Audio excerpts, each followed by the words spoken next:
여러분 안녕하십니까. 충격적인 뉴스가 나왔습니다. 지금 캄보디아에서 말이죠, 범죄 단지가 있는데 이곳에서 쓸 때까지 써먹고 나서 그 다음에 인신매매를 한다는 겁니다. 인신매매를 하다가 그 다음에 또 써먹을 때까지 써먹고 하여튼 써먹지 못한다.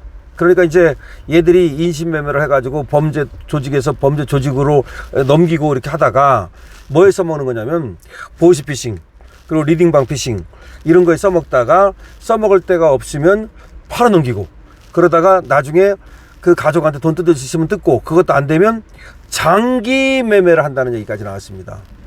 난리 났습니다. 지금 여기 범죄 단지에서 벌어지는 걸 보면은 고문과 폭행, 그리고 심지어 손톱 뽑기, 그리고 손가락 자르기, 이런 것들이 아주 횡행하고 있고, 그리고 이 캄보디아 범죄단지에서 일한 사람들의 얘기를 들으면 이 고문은 말할 것도 없고 결국은 다른 단지로 팔아넘긴다는 겁니다. 단지에서 단지로 팔아넘기고 인신매매를 하고 그러는데, 이 범죄단지 규모는 천차만별이랍니다.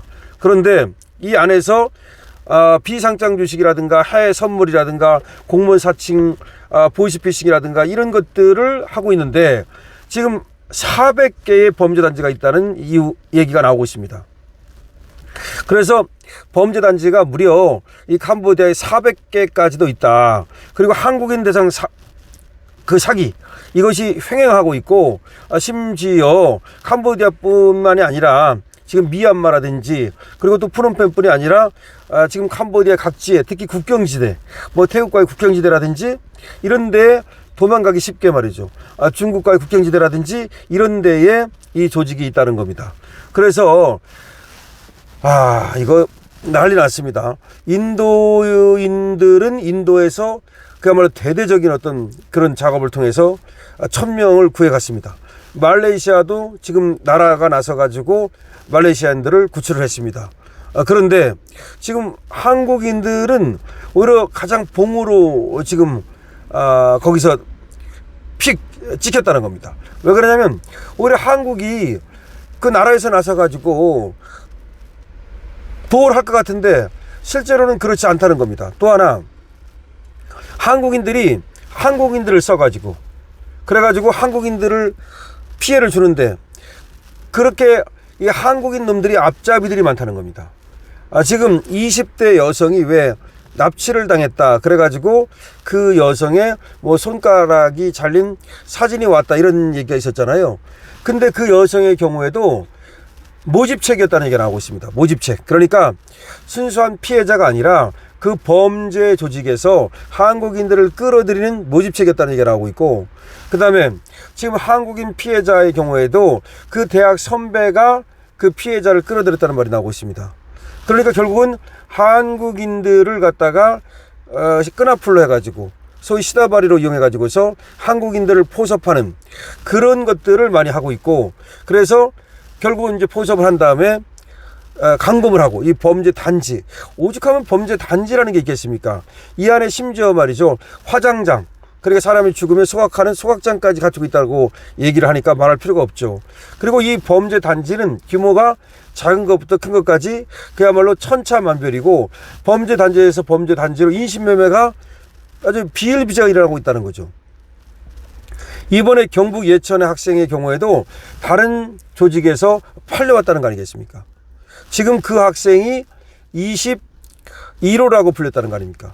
그래서 그 옆에 23호였던 사람이 나는 살아났지만 그 21호 그 학생은 죽었다, 이렇게 증언을 하고 있단 말이야. 그러니까 이게 어떤 작은 몇 사람만의 범죄가 아니라 아주 폭넓게 이 캄보디아에 퍼져 있는, 근데 이 캄보디아인하고 중국인들하고 결탁을 하거나 아니면 중국인들이 이 캄보디아 국경지대에 와가지고 범죄를 저지르거나 이런 형태라는 거죠. 근데 문제는 이 캄보디아 경찰하고 결탁이 돼 있어가지고 경찰에 연락을 해도 쉽게 이것들이 일망타진이 되지 않는다는 거죠. 그러면 우리나라에서 지금 갇혀있는 사람들이 몇 명인지도 알지 못하는 건데, 실종된 신고만 해도, 그것만 해도 벌써 올해 330건, 8월까지. 그러면 뭐 12월까지 이 추세로 나간다면 500건 되는 거 아니겠습니까? 자, 그러면 신고된 것만 그 정도인데 또 신고 안 된 건 얼마나 많을까? 이런 생각을 해본다면 지금 이 범죄 조직, 범죄 단지 여기에 대한 일망타진이 없으면 한국인들은 피해가 계속 늘어날 수밖에 없다. 그 다음에 또 하나, 지금 돈 벌러 자발적으로 간 사람들이 굉장히 많다는 겁니다. 그렇기 때문에 이 사람들의 경우에는 자기가 자발적으로 갔기 때문에 범죄 조직에 가담해서 범죄를 같이 저지르고 때문에 한국으로 지금 송환되는 것을 거부한다는 겁니다. 왜냐하면 지들도 사실상 범죄라는 것을 알고서 가담한 경우가 있어서 얘들은 가해자가 되는 거야. 순수한 피해자가 아닙니다.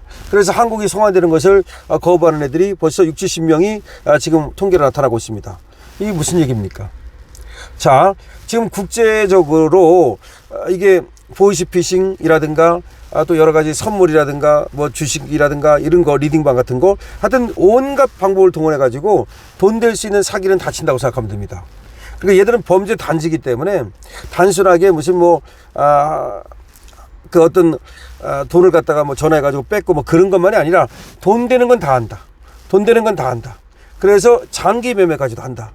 써먹을 때까지 써먹다가 필요가 없으면 사람을 갖다가 장기를 적출할 의도로 사람을 죽이기까지 한다. 끔찍합니다.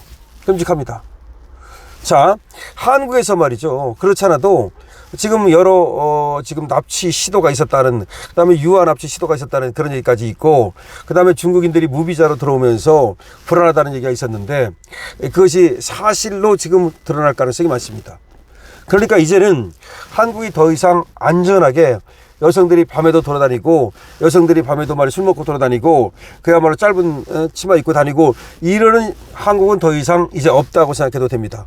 그러니까 밤 늦은 시간이라든가 또 어색한 곳이라든가 이런 곳을 혼자 다니는 거, 미국 같은 나라는 그 할렘가 같은데, 샌프란시스코 같은데 그 시내도 그게 어렵고 뭐 그랬었거든요. 근데 한국에도 이제 일정한 지역은 말이죠, 아마 밤에 다니는 것이, 아니 낮에도 다니는 것이 어려지지 않을까 생각을 합니다. 그 좋던 지금 한국의 치안이 완전히 망가지고 있는데, 더군다나 검찰이 폐지되지 않습니까? 검찰이 폐지됐을 때 어떤 후폭풍이 올지는 지금 여기 우리 국민들이 알지를 못합니다. 특히 일찍들은 말이죠, 이게 잘했다고 박수를 칩니다. 지금도 일찍들은 이재명이 잘한다고 박수를 친다는 겁니다.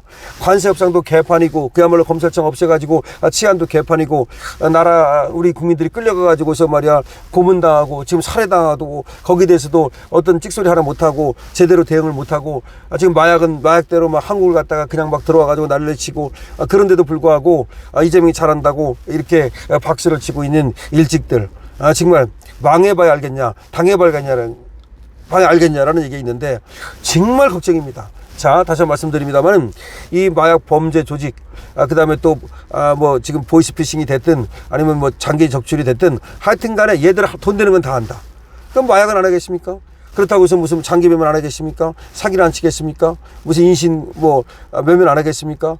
그러니까 모든 것을 다 하는 이런 범죄 조직이 판을 친다는 얘기는 뭔가 세계가 무정부주의로 가고 있고, 한마디로 개판이라는 얘기인데 정말 큰일이라는 생각이 듭니다.